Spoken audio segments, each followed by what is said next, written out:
Welcome to focus Anantha news. Anantapuram జిల్లా కలెక్టరేట్లోని revenue భవనంలో సోమవారం నిర్వహించిన ప్రజా సమస్యల పరిష్కార వేదిక కార్యక్రమంలో పాల్గొని ప్రజల నుంచి జిల్లా కలెక్టర్ డాక్టర్ వినోద్ కుమార్ అర్జీలను జిల్లా కలెక్టర్తో పాటు ప్రజల నుంచి అర్జీలను స్వీకరించే కార్యక్రమంలో నగరపాలక సంస్థ commissioner Megha Swaroop, Zilla Parishad CEO Vaikom Nidhiyadevi, GRO G Ramakrishna Reddy, DPO Prabhakar Rao, వివిధ శాఖల జిల్లా అధికారులు తదితరులు పాల్గొన్నారు. ఈ సందర్భంగా జిల్లా కలెక్టర్ ప్రజల నుంచి 490 అర్జీలను స్వీకరించారు. ఈ సందర్భంగా జిల్లా కలెక్టర్ మాట్లాడుతూ ప్రజా సమస్యల పరిష్కార వేదికలో వచ్చిన అర్జీల పరిష్కారంపై ప్రత్యేక దృష్టి సారించాలని ఆయా శాఖల జిల్లా అధికారులను ఆదేశించారు. ప్రతి అర్జీలను క్షుణ్ణంగా పరిశీలించి సకాలంలో నాణ్యతగా పరిష్కరించాలన్నారు.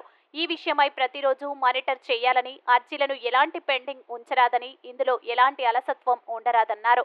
అనంతరం వీడియో కాన్ఫరెన్స్ ద్వారా మండల స్థాయి అధికారులతో మాట్లాడి అర్జీలను ఎప్పటికప్పుడు పరిష్కరించాలని జిల్లా కలెక్టర్ ఆదేశించారు.